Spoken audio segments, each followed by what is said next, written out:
Affaires sensibles avec Carlos Filnroy.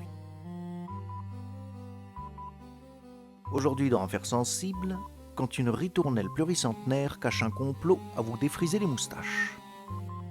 Nul n'ignore le petit refrain de la mère Michel qui a perdu son chat et l'implication dans cette affaire d'un mystérieux père Lustucru.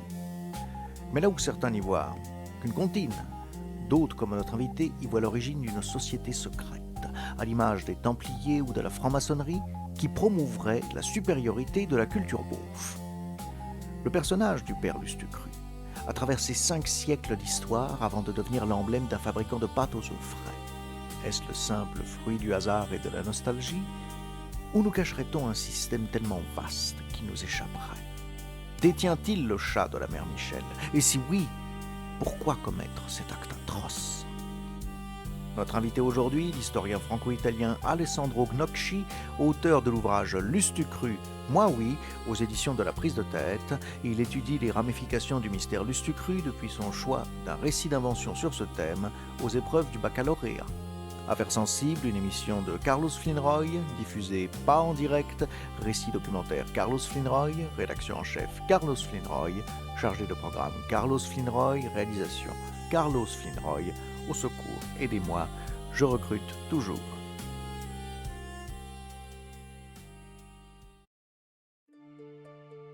Paris, 1721. Pour un observateur du XXIe siècle, le ciel est d'un bleu incroyable au-dessus de la capitale. L'horizon est dégagé, la tour Eiffel n'ayant pas prévu de pointer le bout de son 3e étage avant 150 ans, et les rues sont calmes en l'absence des crétins en trottinette adeptes de la queue de poisson par la droite. Pour s'occuper le soir, les Parisiens n'ont pas encore à s'entasser dans des caves pour écouter un stand-upper du dimanche enchaîner des blagues faciles sur le thème de la ligne 13 du métro. Blague dont il s'étonnera qu'elle ne fasse rire personne en province, avant de déclarer que tous ceux qui vivent à plus de 10 km de Châtelet-Les Halles sont des bouseux sans humour ni culture.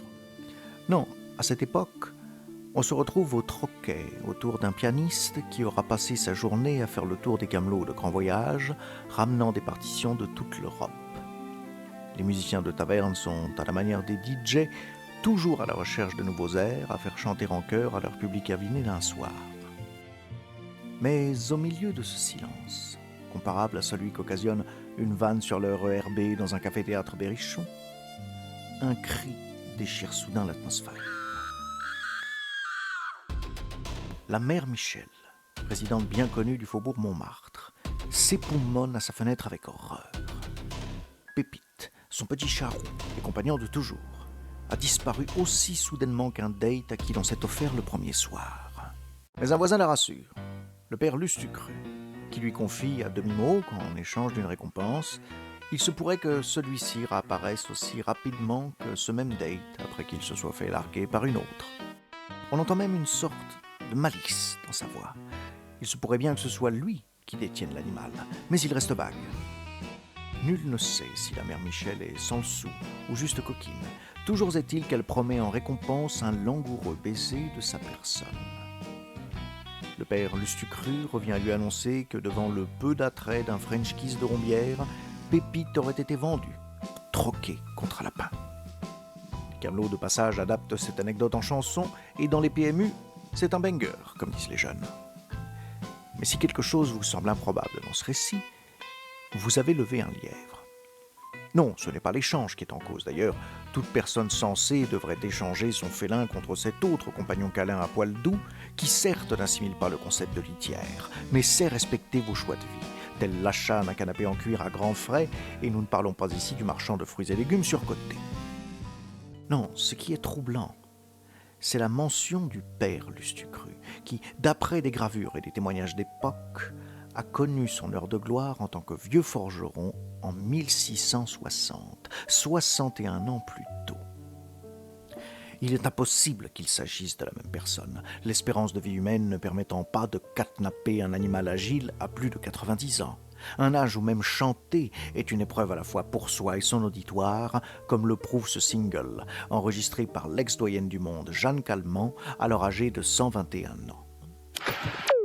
La farandole.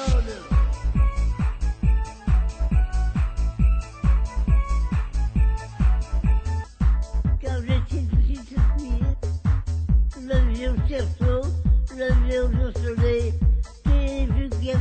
joke. Levons à présent le voile quant à l'identité de ce mystérieux père Lustucru. Les témoignages historiques sont clairs, il semblerait que le père Lustucru n'ait jamais existé. Aucun acte de naissance, aucune note dans les registres du clergé. Il est cependant un personnage incontournable des comédies de l'époque. Au théâtre, un Lustucru est généralement un jeune mari doublé d'un nigaud qui ne cesse de s'exclamer à chaque découverte pourtant évidente « Lustucru, Lustucru ». En stand-up aujourd'hui, un père Lustucru pourrait être nommé un frère d'un gris. Et pourtant, vers 1650, la figure du père Lustucru opère un virage à 90 degrés. Et ce n'est pas son meilleur profil. C'est l'époque du cercle des précieuses, ces femmes de lettres qui souhaitent accéder à l'éducation et se faire une place dans les milieux littéraires. Mais à chaque pas en avant du féminisme, le machisme le pousse 3 pas en arrière. Quand j'avance, tu recules. Comment veux-tu que je garde mon véhicule ? L'affaire qui nous intéresse va déclencher à la Renaissance la naissance du beauf, puis des réactionnaires antiféministes et à leur suite l'immense panoplie de blagues de mauvais goût sur les femmes en général, leur indisposition génétique à faire un créneau en particulier. La société se passionne alors pour le procès du marquis de Langeais. Son épouse se plaint en effet qu'en 4 ans, le mariage n'ait jamais été consommé, le devoir conjugal toujours en RTT. C'en est trop pour la marquise, qui demande le divorce. C'eût été une affaire commune si le mari avait émis la requête, ce qui était fréquent. Mais une femme avec un titre de noblesse, membre du cercle des précieuses de surcroît, affirmant en public souhaiter se faire casser les hanches en bonne et due forme, tout Paris s'informe de ce scandale fleuve tout au long des 2 ans que durera l'enquête. Le procès se conclut de la façon la plus pragmatique qui soit. Un jury de 7 médecins et 5 matrones a pour mission d'examiner l'objet du délit, l'arme dont le seul crime est de n'avoir jamais tiré un seul coup. Le verdict tombe, laconique. Plût à Dieu que j'eusse un mari fait comme cela. Hélas, nous avons trouvé la partie très bien formée, mais point animée. Triste constat pour l'intimité la plus veineuse du marquis de Langeais, le physique d'Arnold Schwarzenegger, le tonus de Paul Mirabel. Madame de Langeais obtient l'autorisation d'aller voir ailleurs pour rattraper ses 4 années de disette en termes de gymnastique sur sommier. C'est l'annonce de ce jugement qui va mettre le feu aux poudres. Voulant venger les virilistes de tout poil, l'artiste Campion publie une estampe dans laquelle un forgeron vient en aide au marquis de Langeais. Nommé Père Lustucru, il reforge dans ses tenailles les têtes arrachées de femmes.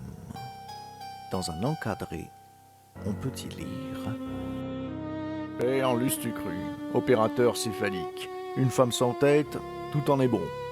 Séant, maître Lustucru a un secret admirable pour reforger la tête des femmes acariâtres, criardes, diablesses, enragées, fantasques et qui ont d'autres incommodités. Sans intermission nous fait travailler, nous n'avons pas tant même de sommeiller, tant leurs têtes sont mal faites. » En France, en Allemagne, en Italie, on s'échange sous le manteau les reproductions de cette illustration, bientôt étoffée de jetons Père Lustucru ainsi que d'un almanach. L'ancêtre du pins est un calendrier complet que l'on aime afficher comme signe de reconnaissance pour ne pas avoir à s'étendre sur ce que l'on pense des femmes qui pensent. Qu'ils soient paysans, bourgeois, nobles ou membres du clergé, Lustucru forme autour de lui une confraternité d'hommes aigris, vouant aux femmes indépendantes un mépris féroce, agrémenté de railleries et de black beauf. Et sinon, t'avais pas du ménage à faire, c'est bien la vie de femme. Eh ben dis donc, ça pousse, et une petite claque sur le cul de la serveuse. Ne leur manquerait plus qu'un cri de ralliement, un hymne. Par exemple, une chanson narrant l'hystérie d'une certaine mère Michel, proposant des baisers à des inconnus pour se réapproprier son minou, qu'un homme finirait fort heureusement par confisquer. C'est quelques années plus tard, dans le Boulonnais, que débutera le second acte de cette société secrète du beauf machiste. Un événement historique peu documenté et a priori anecdotique au milieu des archives du XVIIe siècle. Une guerre éclair que Louis XIV a consignée sous cet intrigant nom de code. La révolte des Lustucru.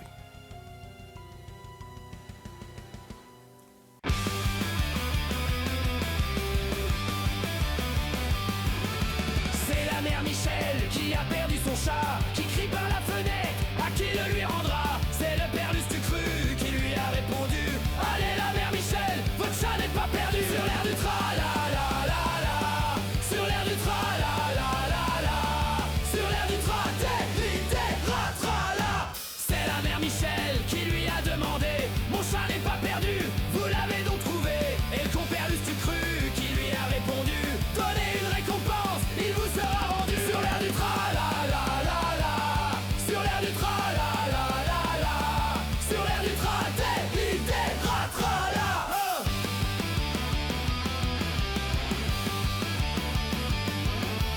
Et la mère Michel lui dit: c'est décidé, si vous me rendez mon chat vous aurez un baiser.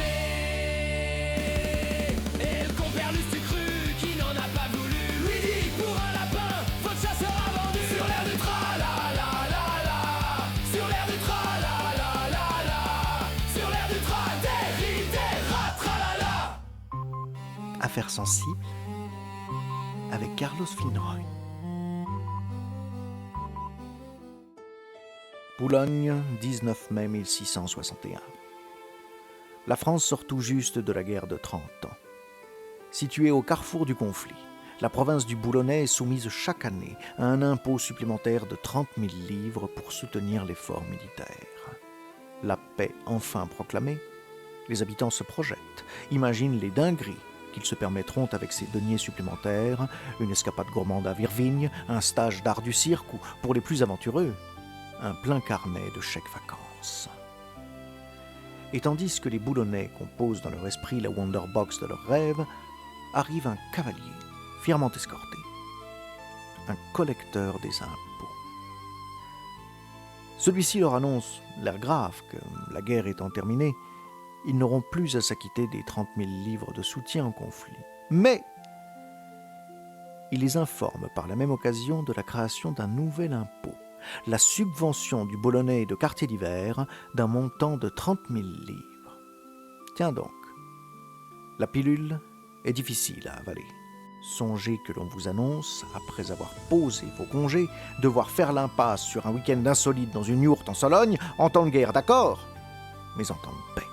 La proposition est absurde, comme si France Travail décidait de moins indemniser les chômeurs au prétexte que la situation s'améliore, et lorsqu'elle s'inverse, les indemniser encore moins. Imaginez, impensable.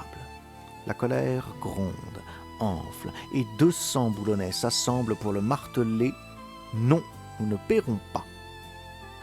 Une attitude compréhensible quand on connaît le prix d'un hôtel dont les chambres ne sont pas séparées par des murs en carton, et ne parlons même pas du supplément petit déjeuner continental.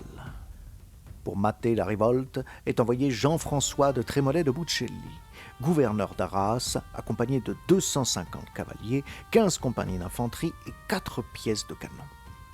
Une telle débauche de moyens pour 200 villageois un peu chafouins? Plus maintenant. Car par un procédé encore incompris aujourd'hui, à l'ère où la communication instantanée n'est qu'une chimère, en 2 jours, le nombre de révoltés a triplé. En une semaine, ils sont plus de 3000, et il est hors de question de laisser le mouvement enfler, car les Boulonnais s'emparent de nombreux villages stratégiques. C'est ainsi que l'on nomme poliment les troupes paumées. Kestrec, Crémarest, Marquise, Tingry, Samer, Ruquelier. Avouez que ces noms sonnent effectivement stratégiques. Ce dont les Boulonnais ont besoin, c'est de temps pour grossir. Et ces groupuscules désordonnés, séparés par des kilomètres de vide, ont cependant tous la même idée. En même temps, un plan surprenamment bien coordonné. Les frondeurs vident les greniers et les moulins de tous les villages se trouvant sur la route du gouverneur d'Arras.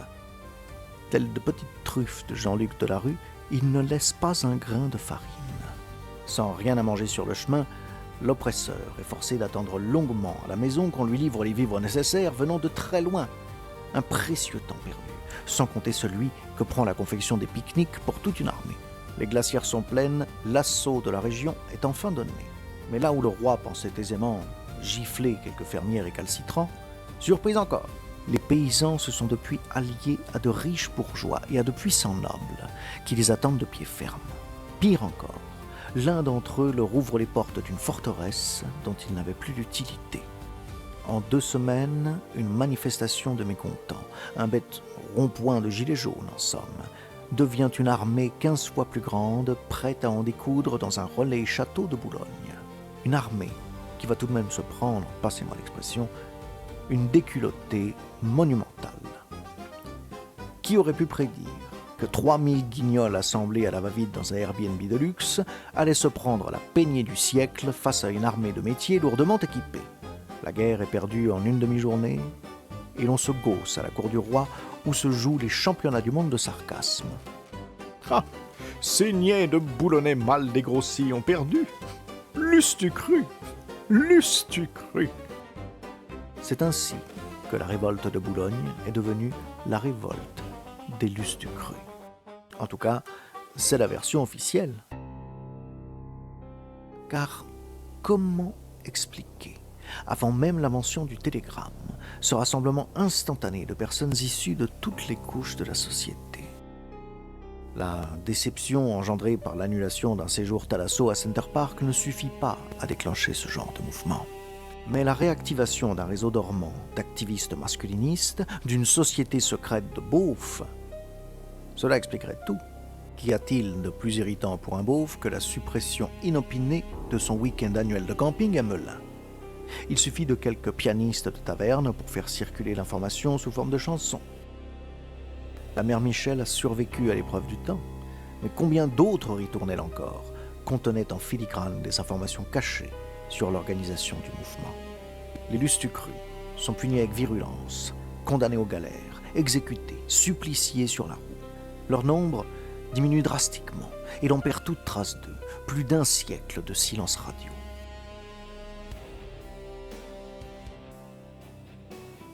Grenoble, 1871. Louis et Joséphine Cartier-Millon ont réussi le coup commercial du siècle. Pour 12 000 francs, ils rachètent une petite usine de pâtes alimentaires sur le déclin et en doublent la production afin de casser les prix. Produisant 500 kilos de pâtes par jour, ils détiennent peu à peu le monopole du blé en Isère, assurant la livraison de pasta sèche aux épiceries où elles seront vendues au poids. C'est Joséphine qui fait remarquer que ce serait quand même plus pratique pour la ménagère de ne pas avoir à se coltiner des kilos de bocaux pour venir faire ses courses. Elle lance donc l'idée de petites boîtes, cartonnées, de 500 grammes, et imagine qu'en décorant agréablement l'emballage, il ferait lui-même sa propre publicité. Les époux lancent alors un grand concours d'affiches, pratique peu recommandable permettant de faire travailler une 50aine d'artistes pour finalement n'en payer qu'un seul. Et une proposition retient leur attention, celle de l'artiste Tancrède Sinave qui encadre les mots pâte Cartier-Millon d'un damier bleu et cyan du plus bel effet. Mais lors de la remise du prix à ce cher Tancrède, un ami du couple Cartier-Millon se met à pousser la chansonnette. La salle reconnaît immédiatement les premières notes et bientôt, tous les convives reprennent en chœur cet air désuet et quelque peu oublié. C'est la mère Michel qui a perdu son chat. Pourquoi cette chanson, là, à ce moment précis? Car il s'agit, à n'en pas douter, de l'aboutissement d'un plan ourdi depuis Louis XIV. Car cet ami proche du couple est un illustrateur, le fort peu illustre Jean-Louis Forain. Attachez vos ceintures, tout ceci est vrai, vérifiable et vérifié. Jean-Louis Forain, élève du peintre Jean-Léon Gérôme, qui fut l'élève de Paul de la Roche, lui-même élève de Jacques-Louis David, qui a appris son art auprès de Joseph-Marie Vien, dont le maître était Charles-Joseph Natoire, étudiant auprès de François Lemoine, à qui Louis Galoche a enseigné la peinture. Louis Galoche, dont le maître n'est autre que Louis de Boulogne, dernier descendant de la famille de Boulogne, peintre sur plusieurs générations au XVIIe siècle. C'est à l'issue de cette chanson du dernier héritier des traditions picturales de Boulogne qu'est décidé à l'unanimité que les pâtes Cartier-Millon porteraient le nom de l'eusses-tu cru. La société secrète décide d'avancer à visage découvert, maintenant que leur plan est en bonne marche. Leur plan? Et quel plan?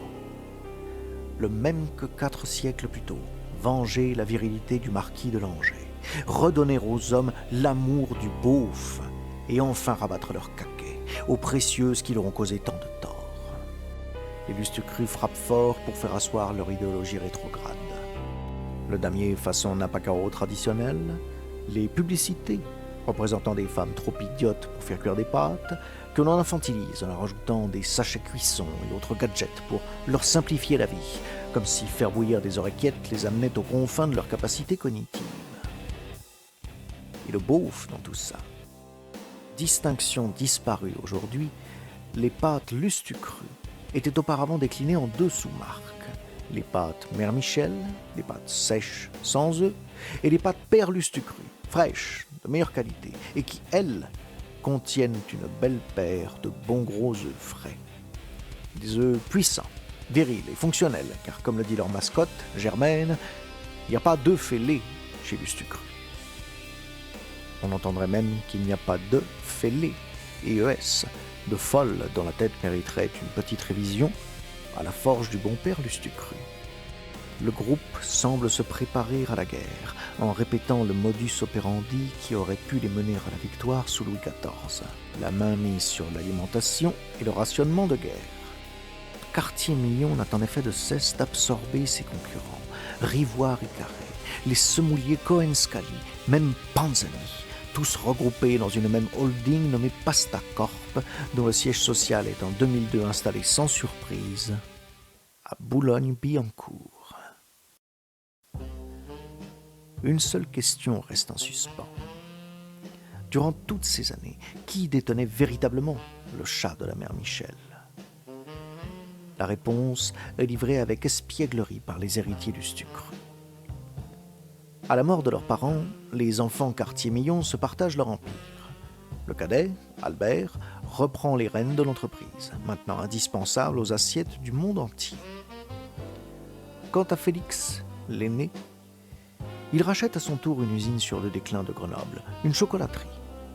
Et comme un dernier pied de nez à ceux qui ne veulent pas voir, il livre la réponse au nez et à la barbe de tous, en nommant ses chocolats « c'est moi » et ses confiseries « c'est nous ». Affaires sensibles avec Carlos Filnroy. Vous écoutez Affaires sensibles, aujourd'hui, Père Lustucru, attentat à la beauf contre la féministe Mère Michel. Je suis en compagnie de l'auteur de l'enquête Lustucru, moi oui, Alessandro Gnocchi. Bonjour. Buongiorno, mais on prononce gnocchi. Pardon, cher monsieur, mais ça s'écrit Gnocchi. Alors, nous avons relaté le passé de cette société secrète des Lustucru.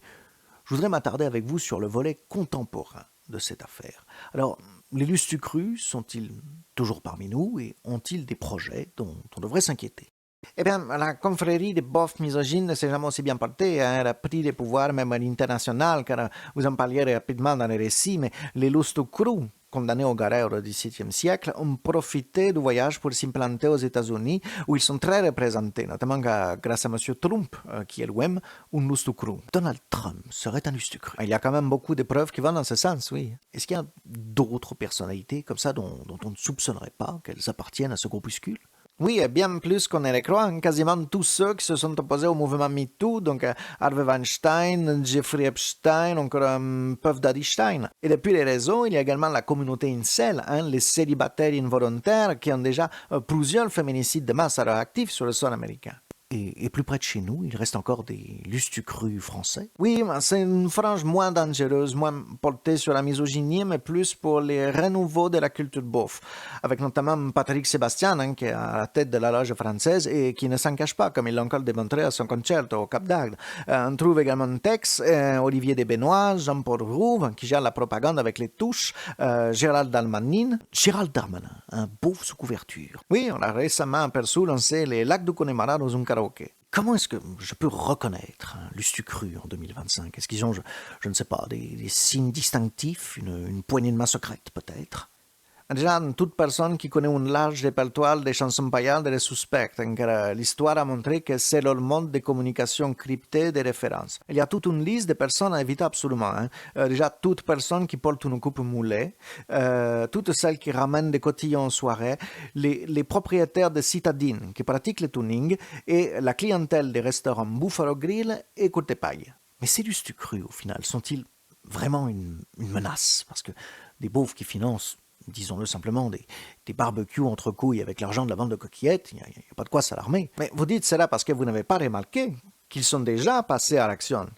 Quels sont les pays pauvres aujourd'hui? Ceux qui ne font pas pousser le blé.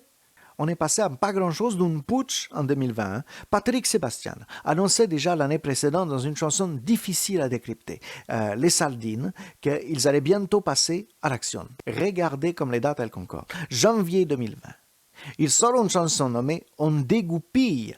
Et bam, le Covid arrive, comme par magie, et il devient subitement impossible de trouver des pâtes au supermarché. C'est la panique dans tous les pays. Et là, Sébastien ressort un album complet, intitulé Les présidents de la fête, où il appelle ses fidèles à s'insurger dans sa chanson L'autre France. Alors, qu'est-ce qui les empêche de prendre le pouvoir? Rien, justement, et ça a déjà commencé à l'international. Si Vladimir Poutine, un homme traditionnaliste, s'attaque actuellement à l'Ukraine, les greniers de l'Europe, je ne pense pas que ce soit un hasard. Il reste un dernier détail qui me chiffonne depuis le début, Alessandro, mais en 2025, n'est-ce pas un plan quelque peu vaseux de vouloir asseoir une dictature machiste en contrôlant la production mondiale de farfalle? On n'aura qu'à manger du riz. Je n'ai jamais dit qu'ils étaient particulièrement foutés. Merci pour ces éclairages, Alexandro Gnocchi. Je rappelle le titre de votre ouvrage, faisant toute la lumière sur ce complot international, Lustu cru, moi oui, aux éditions de la prise de tête, Alessandro Gnocchi, arrivederci. On dit arrivederci. Bon, il y a un moment, il faudrait savoir. C'était Affaires sensibles, aujourd'hui Père Lustu cru, attentat à la bouffe contre la féministe Mère Michel, une émission que vous ne pouvez écouter qu'en podcast. À la technique aujourd'hui, il y avait Carlos Finroy.